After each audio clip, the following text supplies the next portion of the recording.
What's up, everybody? It's BTR, Bezo the Rebel. Just want to talk about Andre Ward's scheduled fight, March 25th, I believe, if I'm not wrong, if I'm correct. And he's fighting a guy by the name of Sullivan Barrera, who's a Cuban fighter, who's an undefeated fighter with 17 wins, 12 knockouts. He's a solid fighter, solid puncher, great technique. And I think as we get closer and closer to this fight, there's so many things that you're going to think about when you talk about Andre Ward. One of the things to me that pops up is, does he still have it? And his last fight was against Paul Smith, and that guy's somewhat of a journeyman fighter, so you don't want to go overboard because he looked phenomenal and sensational in that fight, but you don't know if is that the quality of opponent or is that him? Is that, and I'm sure it's probably a mixture of both. When you're talking about Andre Ward, the first person that comes to mind now, I think, is Sergey Kovalev. And when you think of Kovalev, I think these two guys are getting closer to the point where they're almost synonymous, like how Mayweather and Pacquiao are synonymous with each other, in the sense that every time you see a Mayweather fight, you're like, okay, money may look good, but is he gonna fight Pacquiao? And then you look at Pacquiao, I'm like, Pacquiao look good, but is he gonna fight Mayweather? And I think that's just human nature. I think that's common sense when you're looking at two of the best pound-for-pound fighters in the world and two of the best fighters in their division. Andre Ward moving up, I think it's a great opportunity for him to prove that he is a legendary fighter, because he has skill. He has skill, out the wazoo. But we really want to see, does he have the ability to be able to be a dominant champion for a long time? Because here's the thing. He won the Super 6 and then he kind of fell off because he beat Chad Dawson, and then I think he fought Edwin Rodriguez, and then was off the radar for a while through injury and through contract negotiations. And and it happens in the course of in the sport. The problem is, I think for a lot of people, is that he just didn't become a marketable name.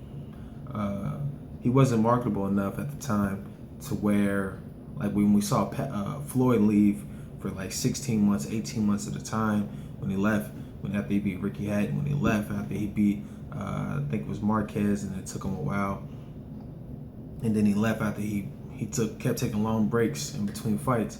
And Mayweather's just such a galvanizing character, and he's such a controversial figure that you can't help but at least think about and have Mayweather on your mind. Whereas Ward is, they say he's a boring guy. And we'll get into that later, probably in another discussion. But I think at the end of the day, that's the only thing that's been holding him back. Now, from what I'm hearing, they say he's gonna fight twice before he faces Kovalev. So I'm thinking it's gonna be this fight, and then another fight. He's gonna fight in Oracle Arena, which is his hometown, of course, and he wants to put on a great show. I think this is just about us as boxing fans, not necessarily if he wins, but how does he win. This is not an easy opponent. This is not an opponent that's gonna, I think this is an opponent that can make him look kind of bad, and not in the sense that he'll lose, but just look bad, not in the sense that, I think, for one, here's the thing. I think Andre Ward is going to win this fight probably 9-10 rounds, maybe more. He might not lose a round, but it's one of those fighters where it's going to be a tough fight for him. It's going to be a tough out for him. This is an experienced fighter. Even though he has 17 victories, this is a Cuban fighter with an excellent background. So we're not talking about an average opponent here. We're talking about a solid contender. And I think with Andre Ward trying to make his way up in the ranks in boxing greatness, I think is the only thing he's fighting for now, because he's 31 years old. And the fact of the matter is that he took so much time off that now you have to think about, okay, how good is he? Because 27, 28-0, 28 fights, how great can you be, and how much can you prove in that short of a time? And now it's just about proving and working on your legacy and building upon that when it comes to SOG. And I think the number one thing is, like I said before, we want to see how he can do in the Kovalev fight.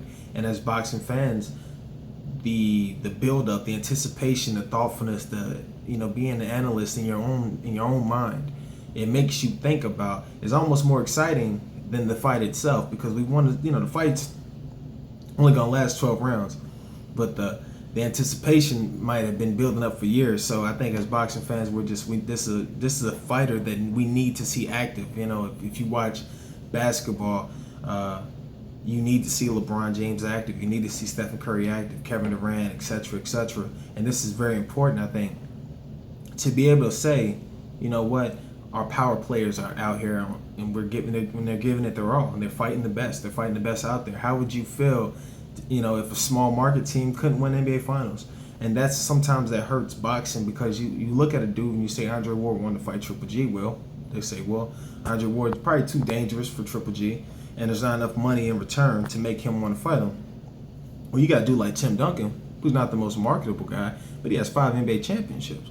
But what if he wasn't allowed to get an opportunity to win those championships? You see what I'm saying? So, but he wouldn't be able to be called one of the greatest players of all time. So you need an opportunity in a sport. Yes, there's money involved, but it's only in boxing and UFC do I hear about money as far as being able to generate money as a sign of how great you are.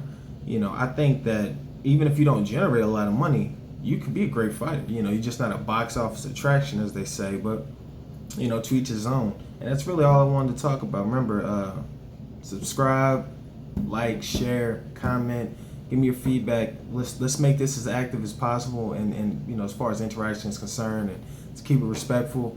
Of course, man, it's BTR, B's of the Rebel signing out. Thank you.